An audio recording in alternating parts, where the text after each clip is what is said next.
अच्छा जी, आज हमारा मॉड्यूल 5 का जो है वो पहला लेक्चर या पहला सेशन है आज हमारा।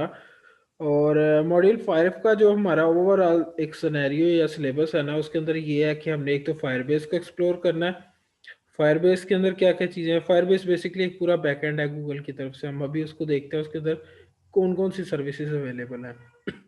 प्लस हम लोगों ने नेटिव कंपोनेंट्स को थोड़ा सा एक्सेस करने की कोशिश करनी है। तो हम लोग रिएक्ट नेटिव को यूज़ करेंगे। पहले हम लोग एक्सपो को यूज़ कर रहे थे, एक्सपो सीएलआई को हम रिएक्ट नेटिव को यूज़ करेंगे। ठीक हो गया। मैं अब स्क्रीन शेयर कर रहा हूँ, यहाँ पे शेयर स्क्रीन करो और यहाँ पे इसको मैं बंद कर देता हूँ अभी के लिए। और मैं यहाँ पे क्या करता हूँ कि मैं यहाँ पे क्रोम ओपन कर लेता हूँ। अच्छा, यहाँ पे ना बेसिकली करना क्या है कि जैसे हम लोग लिखते हैं ना fire base, Firebase exactly.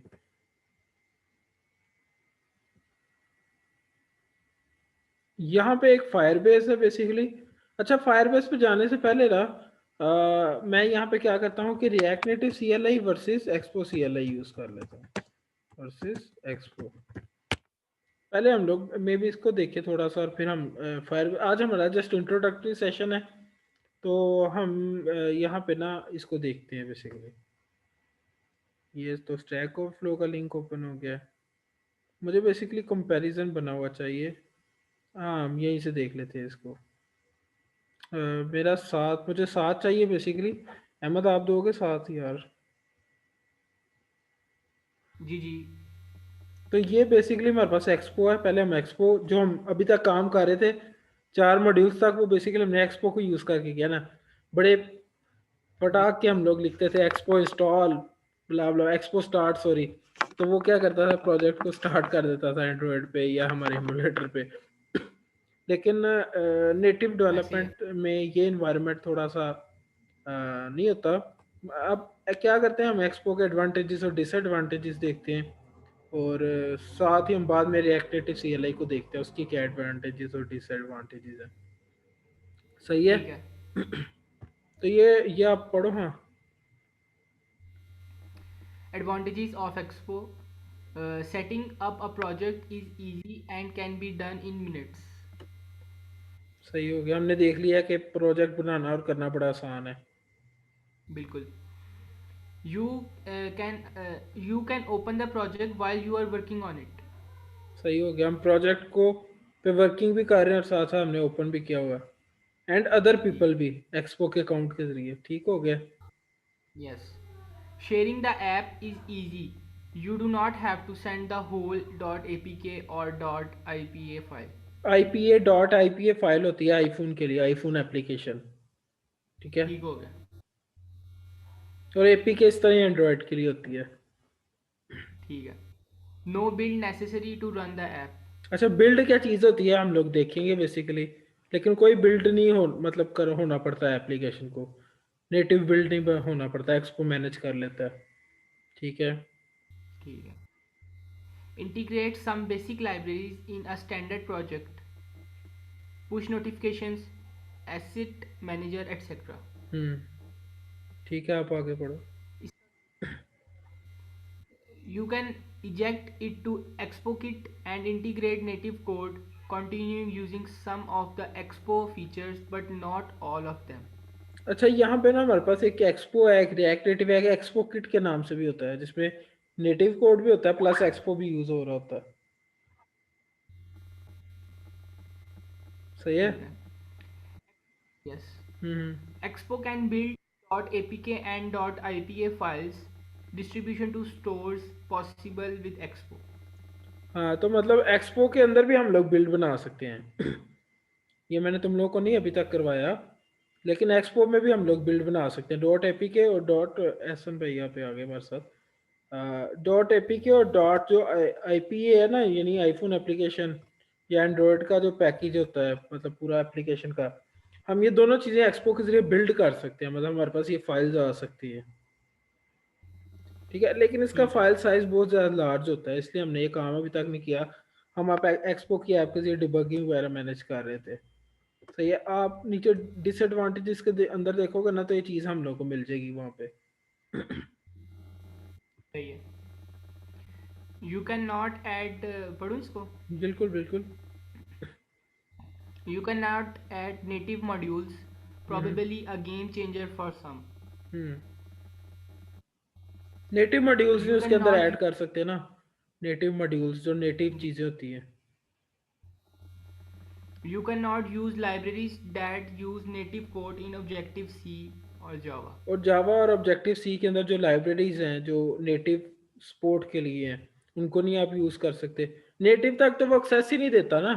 Expo के प्रोजेक्ट के अंदर आप लोग देखो तो हमारे पास कहीं पे ना जावा की कोई फाइल आती है हमारे सामने, ना हमारे सामने कोई उसकी ऑब्जेक्टिव सी की या उसकी स्विफ्ट की आ रही होती है. तो मतलब नेटिव वाला जो एरिया है वो हमसे हाइड करके रखा गया एक्सपो के अंदर. ठीक हो गया. ठीक है. The standard Hello World app is about 25 MB big because of the integrated libraries. अब एक्सपो ने क्या करना है जब हम एक्सपो की बिल्ड बनाते हैं ना डॉट एपीके और डॉट आईपी है जो इसका हम बिल्ड कर देते हैं आईफोन या एंड्रॉयड के लिए. अब वो कहता है स्टैंडर्ड जो अपने बिल्कुल खाली एप्लीकेशन है ना हेलो वर्ड की उसका साइज भी 25 MB होगा एक्सपो के अंदर जो बिल्ड तो आज बनाई क्या है. करना है हमने? ये आज की ना हमारी दो डायमेंशन है बेसिकली.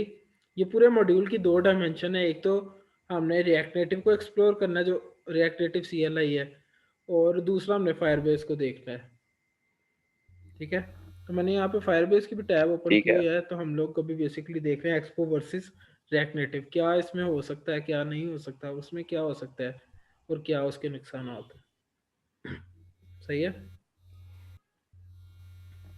जी If you ठीक है. अच्छा एक तीसरी चीज़ भी है इसके अंदर हमने भी देखी एक्सपो किट के नाम से. अभी मुझे नहीं पता इसका क्या वर्जन चल रहा है, मैंने इसको इतना यूज़ नहीं किया है. लेकिन यह है कि उसमें नेटिव प्लस एक्सपो दोनों यूज़ हो रही होती है. अच्छा अहमद आगे please. if you want to use face detector, art kit, AR kit or payments, you need to eject it to Expo kit. तो इजेक्ट बेसिकली क्या होता है कि जैसे एक्सपो को इजेक्ट करेंगे ना तो हम या उसको एक्सपो किट में इजेक्ट कर देंगे या रिएक्ट नेटिव CLI में. तो वो क्या करता है खुद ही प्रोजेक्ट का जो सपोर्ट लेवल है ना वो चेंज कर देता है. पहले एक्सपो का प्रोजेक्ट था वो रिएक्ट नेटिव में खुद ही कन्वर्ट कर देता है. सही हो गया. खुद तो वो कहता है अगर आपने फेस डिटेक्टर AR किट और ये पेमेंट्स वगैरह को यूज़ करना है तो आप इजेक्ट कर सकते हो या आपको इजेक्ट करने की ज़रूरत है एक्सपो किट के अंदर. ये नेटिव काम है ना, मतलब फेस डिटेक्टर वगैरह हाँ इसके वाले अंदर इस कैमरा वगैरह यूज़ होगा. सही है. Ejecting it to Expo kit has a trade-off of features of Expo. You cannot share via QR code. इसमें जो है ना एक्सपो के मतलब आप लाइब्रेरीज वगैरह को यूज़ कर सकते हो फीचर्स को यूज़ कर सकते हो लेकिन आप QR कोड वगैरह के जरिए शेयर नहीं करोगे वो बिल्ड ही होना पड़ेगा उसको. ठीक है नेक्स्ट. सही. When ejecting to Expo kit, you are limited to the React Native version that is supported by Expo kit then. अब ओवरऑल पेरेंट एक्सपो किट है जिसके अंदर प्रोजेक्ट बनना है उसके अंदर नेटिव कंपोनेंट्स भी हम लोग एक्सेस कर लेंगे. लेकिन क्या होगा एक्सपो किट के जरिए लिमिटेड हो जाएगा कि उसके साथ जो कंपेटेबल रिएक्ट नेटिव का वर्जन है ना उसी की लाइब्रेरीज यूज़ हो सकती हैं. अगर रिएक्ट नेटिव का वर्जन अभी मान लो कि काफ़ी आगे वाला चल रहा है या काफ़ी हमारे पास एडवांस चल रहा है लेकिन अभी एक्सपो किट के साथ वो कंपेटेबल पीछे वाला है तो हम वही यूज़ कर सकते हैं. मैं जल्दी करो यार इसको ऊपर चले फिर रिएक्ट नेटिव CLI पे.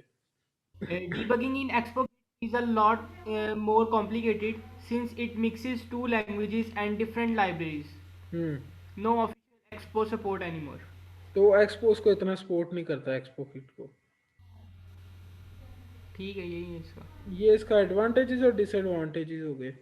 तो इसका सबसे बड़ा एडवांटेज यही उन्होंने लिखा है कि you can add native modules written in Java या ऑब्जेक्टिव सी.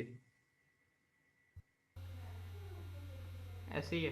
ठीक है. और जावा किसके लिए एंड्रॉयड के लिए और ऑब्जेक्टिव सी उसके लिए iOS के लिए.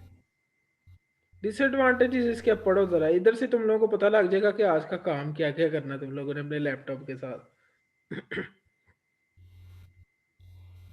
Needs Android Studio and Xcode to run the projects. ठीक है. एक्स एंड्रॉयड स्टूडियो चाहिए उसके लिए एंड्रॉयड के लिए और एक्स कोड चाहिए iOS के लिए. इसके लिए मैक होना ज़रूरी है इसके लिए मैक होना ज़रूरी नहीं है. ठीक है आगे चलो. You cannot develop for iOS without having a Mac. उसके लिए मैं Device सोल्यूशन तुम लोगों को बता दूंगा. अभी हम एंड्रॉयड को ही लेके चलेंगे. ठीक है. Device has to be connected via USB to use it for testing. ठीक है, मतलब हमें डिवाइस अपनी वाया यूएसबी केबल हमें कनेक्ट करनी पड़ती है लैपटॉप के साथ कि हम उसकी टेस्टिंग वगैरह कर सकें. ठीक है. Fonts need to be imported manually in Xcode. सही हो गया. If you want to share the app, you need to send the whole .apk or .ipa file. तो वो शेयर करने के लिए ठीक है. Does not provide JavaScript APIs out of the box. Hmm. Push notifications, asset manager, they need to be manually installed and linked with ये npm, हम for देखेंगे example. कि लिंकिंग क्या होती है. वो कहता है कि JS API इसकी वो मतलब ये सपोर्ट ऐसे प्रोवाइड नहीं करता जैसे हमें इनको इंस्टॉल करना पड़ता है. प्लस लिंकिंग हम देखेंगे कि लिंकिंग क्या होती है. तो उसके लिए हमें लिंक की कमांड होती है, वो हम लोग देखेंगे इसके अंदर अभी बाद में. ठीक है. Setting up a working project properly, including device configuration, is rather complicated and can take time. तो वही है कि इसमें setting up working project properly. अब मैं ये हम शुरू से बात करते आ रहे हैं कि नेटिव में ज़्यादा सिर खपाई है, नेटिव में ज़्यादा सिर खपाई है. तो वही बेसिकली इसमें बात कर रहा है. ये अब हमें इंस्टॉल करना पड़ेगा एंड्रॉयड स्टूडियो, मतलब एक्स कोड अपने इसमें. हाँ, एंड्रॉयड स्टूडियो आपको इंस्टॉल करना पड़ेगा. एक्स कोड भी, एक्स कोड नहीं, एक्स कोड अभी रहने दो, इसका सोल्यूशन बता दूंगा. लेकिन एंड्रॉयड स्टूडियो कर लेना. ठीक है. ठीक है. अगर तुम लोग कहोगे तो नेक्स्ट में एंड्रॉयड स्टूडियो की गाइड दे दूंगा. अदरवाइज वो अब तो काफ़ी इजी कर दिया उन्होंने इंस्टॉलेशन उसकी. उसको नेक्स्ट नेक्स्ट करते रहना. जस्ट अंदर जाके जो सा लेटेस्ट SDK होगा ना उसके अंदर उसको इंस्टॉल कर लेना साथ में. बाकी वो जावा का डेवलपमेंट किट भी वो खुद ही सारा कुछ इंस्टॉल करके उसका पाथ वगैरह खुद ही सेट कर देता है एंड्रॉयड स्टूडियो. पहले वाले वर्जन्स में ऐसा नहीं था होता. सही सही हो है. गया. अच्छा, यहाँ पे ना यहाँ पे बेसिकली मैंने आपको बताया कि हमारे दो डायमेंशन जाएंगे इस मॉड्यूल के. हम ओवरव्यू करेंगे दोनों को, थोड़ा सा इन डेप्थ में भी जाएंगे लास्ट पे जाके. लेकिन फिर वही बात कि ओवरऑल पूरा सारा कुछ नहीं करेंगे क्योंकि फायरबेस के अंदर काफ़ी ज़्यादा चीज़ें हैं जो हम लोग को करनी होती है. तो वो एक दो सर्विसेज हम उसको देख लेंगे. बाकी डॉक्यूमेंटेशन पढ़ने का वो रह गया है, तो वो तुम लोग खुद पढ़ के उसको इम्प्लीमेंट करके देख लेना. हम एक दो सर्विसेज जो अहम है हमें ना, जैसे चैटिंग के हवाले से अभी हम देखते हैं कि इसके अंदर है क्या क्या. बेसिकली गेट स्टार्टेड में जाते हैं. मुझे इसको साइन इन तो नहीं करना पड़ेगा, साइन इन करना पड़ेगा, तो मैं इसको साइन इन कर देता हूँ.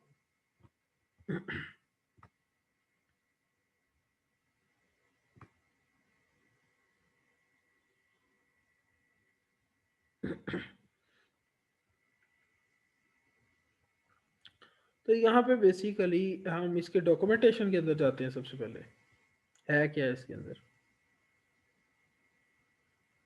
यहाँ पे हमें वो डॉक्यूमेंटेशन, अच्छा ये चीज़ें बेसिकली ये प्रोवाइड कर रहा है. ठीक है. Authentic user authentication, fire store, real time database. जो हमारा ज़्यादा काम रहेगा ना वो एक ऑथेंटिकेशन के साथ रहेगा, एक डाटाबेस के साथ रहेगा, और एक इसका चैटिंग. चैटिंग का मतलब होता है रियल टाइम चैट इसकी होती है 1 to 1. उसके साथ ज़्यादा हमारा रहेगा. अभी मैं क्या करता हूँ, सबसे पहले हम लोग कर लेते हैं. हम्म. अच्छा, इसकी प्राइसिंग के अंदर आते हैं. ये फुली वर्जन मतलब पेड होता है. लेकिन फ्री के अंदर ये हम लोग को इसको देख के तो पता लग सकता है क्या चीज़ें फ्री हैं और इसकी लिमिटेशन क्या है. कुछ लिमिटेशन है ना फ्री के वाले से, जैसे डाटा स्टोरेज की कितना अवेलेबल होगा, और उसकी नेटवर्क मतलब हम रिक्वेस्ट कितनी कर सकते हैं एक डे के अंदर, कितनी कर सकते हैं. डॉक्यूमेंट रीड्स कितनी, मतलब रीड्स और राइट्स का से क्या मुराद है. ये बेसिकली रीड और राइट इसके रूल्स होते हैं. तो ये इतनी रिक्वेस्ट है बेसिकली कि हम कर सकते हैं. सही है. क्लाउड मैसेजिंग उसे बोलते हैं, उसके साथ हमारा पाला रहेगा ज़्यादा.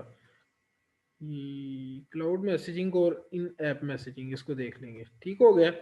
तो हम बेसिकली क्या करते हैं यहाँ पे, सबसे पहले मैं क्या करता हूँ, सबसे पहले देखो करना क्या है.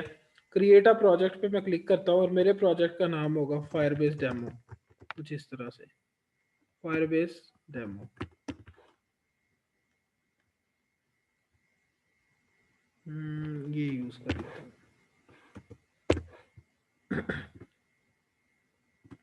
कंटिन्यू मैं करूंगा ना। अब मेरे यहाँ पे ये इसको मैं डिसेबल रहने देता हूँ। क्रिएट प्रोजेक्ट मैंने कर लेना, इसको थोड़ा सा टाइम लग सकता है प्रोजेक्ट को क्रिएट करने में, ठीक है। इसके अंदर से हमें देखने में भी आसानी हो जाएगी कि बेसिकली फायरबेस हम लोगों के लिए क्या क्या कर सकता है। अच्छा, फ्रंट एंड क्या चीज़ है, बैक एंड क्या चीज़ है, इसमें तो किसी को कंफ्यूजन नहीं है ना।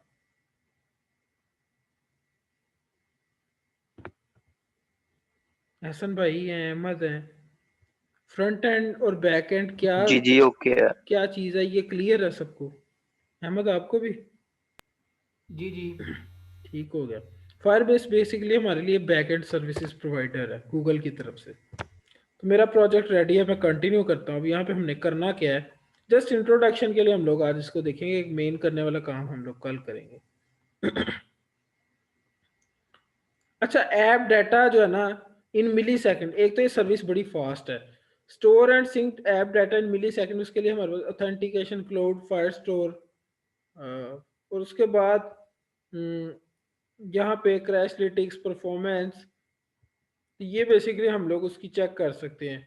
और grow and engage your audience, उसके अंदर मतलब ये हम उसने सर्विसेज लिखी हैं कि हम वो क्या क्या हमारे हमें प्रोवाइड कर रहा है।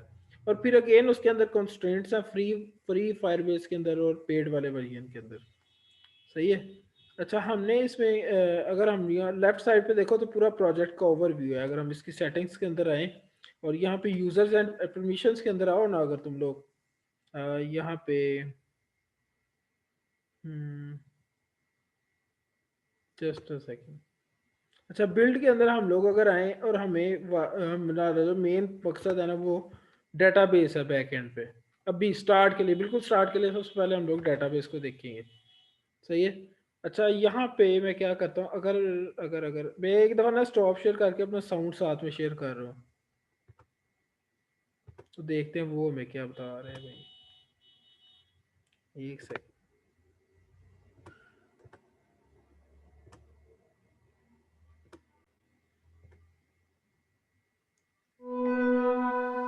When you're building an app that needs to store and share data from a server, there are a lot of things that you'll need to keep in mind.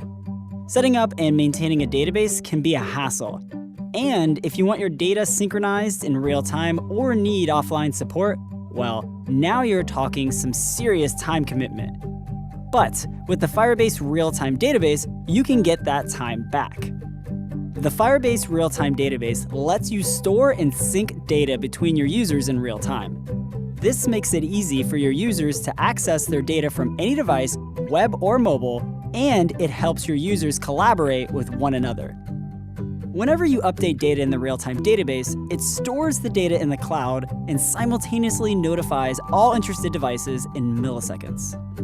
The real-time database is also optimized for offline use. Whenever a user loses their connection, the database SDK uses a local cache on the device to serve and store changes. This means that when ये जो अभी इस time बता रहा है ना, ये मे भी रिएक्ट नेटिव के अंदर ये चीज़ ना सपोर्ट करे कि ऑफलाइन उसका एसडीके उसको मैनेज कर लेता है। जब आपके पास इंटरनेट नहीं होता तो वो ऑफलाइन डिवाइस के अंदर सेव कर लेगा, देन उसको कर लेगा। ये वो नेटिव के लिए बता रहा है। मे बी मैं कह रहा हूँ कि ये चीज़ मैंने चेक नहीं की है, रिएक्ट नेटिव के लिए वो इसको सपोर्ट ना करे, इस वाली चीज़ को, कि वो ऑफलाइन सेव कर लेगा, देन जैसे इंटरनेट आएगा तो वो उसको the user comes back online, their local data is automatically synchronized. And how do you keep your data secure? You can use database security rules to specify who has access to what pieces of data and how your database should be structured. The security rules are securely stored with the real-time database on our servers. So, if you want to make sure your users can only access their own data or ensure that their message is no more than 141 characters, you can do that in just a few lines of code. Getting started only takes a few minutes. The Firebase Real-Time Database is hosted for you in the cloud, so there's no server maintenance or operations. And there are SDKs for Android, iOS, and JavaScript. To get started with the real-time database, available है यार JavaScript. check out our quick start, which will get you up and running in minutes. We can't wait to see what you'll build with Firebase. लग रही है कि नहीं कोई मजेदार technology. अच्छा, हमने मेन डॉक्यूमेंटेशन को ही फॉलो करना है तो मैं अगर यहाँ पे हूँ how do I get started इसके अंदर अच्छा अच्छा जावास्क्रिप्ट के अंदर ना हम लोग वेब सेटअप के वाले से उसको स्टार्ट करेंगे, सही है। मतलब जावास्क्रिप्ट के लिए हम लोग वेब सपोर्ट इसकी यूज करेंगे। वो क्यों? वो भी देख लेते हैं क्यों। क्योंकि एंड्रॉयड के लिए वो हम लोग को जावा के वाले से बताएगा, iOS के लिए वो हम लोग को स्विफ्ट या ऑब्जेक्टिव सी के वाले से बताएगा, सी प्लस प्लस के वाले से बता सकता है। तो इसलिए हम वेब को यूज़ करेंगे, वेब में वो डाटा जावास्क्रिप्ट के वाले से बताएगा, ठीक है। ये उसकी वही जो उसने वीडियो में बताई है, सारा कुछ लिखा हुआ है उसने। अच्छा हम लोग सेक्शन जो जा रहे हैं ना, वो अब हम जा रहे हैं कहाँ पे, रियल टाइम डेटाबेस के अंदर क्रिएट डेटाबेस में, सही है। मैं यहाँ पे क्रिएट कर लेता हूँ और यहाँ पे लोकेशन के अंदर यहाँ पे यूएस ही रहने दो। नेक्स्ट चलो जाओ। अच्छा यहाँ पे ना बेसिकली लॉक्ड मोड पे नहीं, अपने स्टार्ट में नहीं लॉक्ड मोड नहीं, ये रूल्स होते हैं बेसिकली डेटाबेस के, तो उसने कहा है हमारे सिक्योरिटी रूल्स हैं, रीड फॉल्स है, राइट फॉल्स है ना। तो हम टेस्ट मोड के लिए करेंगे, इसमें दोनों चीज़ें ट्रू होंगी, सही है। इसको मैं इनेबल कर देता हूँ और यहाँ पे डेटाबेस बन रही है बेसिकली। अच्छा इसकी डेटाबेस का स्ट्रक्चर वगैरह हम लोग देखते हैं कि डेटाबेस का स्ट्रक्चर कैसा होता है।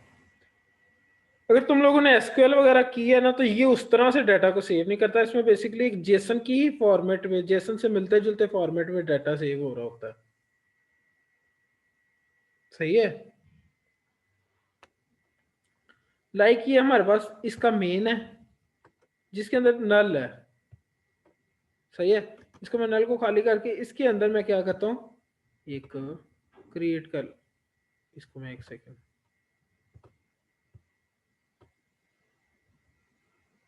इस नल के अंदर मैं क्या करूंगा, एक क्रिएट कर लूंगा। अच्छा ये यहाँ पे ना अगेन वही की वैल्यूज के साथ इसको स्टोर कर रहा था, पूरा स्ट्रक्चर बनता है जेसन का। जैसे मैं कहता हूँ आईडी मेरे पास है, या मैं यहाँ पे कहता हूँ यूजर्स है, मेरे पास यूजर्स हैं, और इसकी वैल्यू के अंदर अगेन मेरे पास क्या है, ये पूरे का पूरा ऑब्जेक्ट है। ये बेसिकली ऑब्जेक्ट्स की सूरत में हो रहा था की वैल्यूज, ठीक है। और यूजर्स के अंदर मेरे पास अगेन कह लो कि मेरे पास जो मेरे पास यूआईडी है उनकी, और यूआईडी के अंदर अगेन मेरे पास ऑब्जेक्ट हो सकता है। और इस तरह ही मेरे पास यहाँ पे अगर मैं मेन पे अगेन करना चाहता हूँ तो मेरे पास यूज़र नेम है, ठीक है, और उसके अंदर मेरे पास अगेन ऑब्जेक्ट्स हो सकते हैं। तो इस किस्म के हायरार्की स्ट्रक्चर के अंदर वो क्या कर रहा था, उसको रख रहा होता है। स्ट्रक्चर से तो नहीं कंफ्यूजन, सिर्फ इतना दस्यो नहीं नहीं अहमद। ऐसे ही नल लिखा आ रहा है, मतलब ये क्या ये तो सारी हायरार्की में कर रहा है इसे स्टोर। मतलब ये क्या है, ये जो ऊपर स्टार्ट में ये बिल्कुल कुछ ना हो तो ये क्या लिखा आ रहा है ये हाँ उसको देख लीजिए, वो बेसिकली इसकी वैल्यू है, इसकी वैल्यू होगी ना पूरे ऑब्जेक्ट की, ये जो नीचे जाना है, तो उसको देख लेते हैं हम लोग, ठीक है। कोई ऐसा मसला है, सिर्फ आज हमने इसका इंट्रोडक्टरी लेवल तक देखना है। ऑथेंटिकेशन भी ये प्रोवाइड करता है, उसके लिए अगेन हम लोग के पास इसकी पूरी वीडियो है और वो सारा सिनेरियो है। हम लोगों ने, मैं अगेन कह रहा हूँ, ऑथेंटिकेशन के साथ हमारा पाला ज़्यादा रियल टाइम डेटाबेस के साथ है। ये दो चीज़ें हैं जिनके साथ हमारा मेन पाला रहेगा, सही है। अब मैं अगर इसके यूसेज के अंदर आऊँ ना, सॉरी यूसेज के अंदर नहीं, यहाँ पे करके हमारे पास कोई प्रोजेक्ट के अंदर, प्रोजेक्ट सेटिंग्स के अंदर your app select a platform to get started, तो मैं यहाँ पे वेब पे क्लिक करूँगा। उसकी वजह मैंने बता दी है, क्योंकि हम लोगों को जावास्क्रिप्ट की सपोर्ट चाहिए, तो वेब के अंदर ही होएगी। अच्छा इसके अंदर मैंने अपनी ऐप को रजिस्टर करना है, तो मैं ऐप का कोई निक नेम रख सकता हूँ, जैसे मैं वही सेम रख देता हूँ, फायरबेस डेमो ऐप। इसको अभी के लिए क्लिक करने की जरूरत नहीं, रजिस्टर ऐप कर रहा हूँ। अब ये हम लोगों को पूरे का पूरा जावास्क्रिप्ट का कोड दे देगा। इस स्क्रिप्ट और स्क्रिप्ट टैग वगैरह से हम कंफ्यूज नहीं होना, क्योंकि हम लोग को वेब में हमने सपोर्ट ऐड की है ना, तो हम लोग को वेब के लिए चाहिए थी। तो तो ये बेसिकली वो कह रहा है पूरा आपने इस तरह से बनाना है, इनिशियलाइज करना है फायरबेस डॉट इनिशियलाइज ऐप, ठीक है। और सबसे पहले हम लोगों को क्या करना होता है कि हम लोगों ने फायरबेस इंस्टॉल करना है, npm इंस्टॉल फायरबेस अपने प्रोजेक्ट के अंदर, ठीक है। जो कि मैंने ऑलरेडी की हुई है उसके अंदर, इस प्रोजेक्ट के अंदर मैंने npm इंस्टॉल फायरबेस किया हुआ है। इस पर हम मेन काम तो नहीं आज करेंगे, मेन तो हम कल ही करेंगे, लेकिन मैं जस्ट आज क्योंकि हमारा पहला पहला दिन है तो हम इंट्रोडक्टरी देख रहे हैं उसको। अगेन प्रोजेक्ट की आईडी लिखी होती है, प्रोजेक्ट का नंबर, क्लाउड मैसेजिंग, तो ये सारी चीज़ें बेसिकली हम लोग पुश नोटिफिकेशन की भी सर्विस हम लोग इसकी यूज़ करेंगे। सही है। तो ये है जी ठीक बेसिकली है। ओवरऑल सिनेरियो जो पूरे मॉड्यूल के अंदर हम लोगों ने इस मॉड्यूल में देखना है, एक फायरबेस और एक नेटिव। लेकिन ये दोनों मेन चीज़ें हैं तो दोनों को हम ओवरव्यू के लेवल तक देखेंगे, इतना ज़्यादा डेप्थ में नहीं जाके। जिस चीज़ को देखेंगे थोड़ी डेप्थ में जाएंगे। मॉड्यूल के लास्ट में हम लोग का रूल है कि मॉड्यूल के लास्ट में हम लोग थोड़ा सा इन डीप हो जाते हैं, स्टार्ट में हम लोग बेसिक से चल रहे होते हैं। सही हो गया। अच्छा मैं क्या कर रहा हूँ, अब रिकॉर्डिंग को स्टॉप कर रहा हूँ, तो हमने प्रोजेक्ट के वाले से जो प्रोजेक्ट असाइन है उसके वाले से थोड़ी डिस्कशन करते हैं, 5 से 10 मिनट की देन हम लोग इसको फिनिश करते हैं।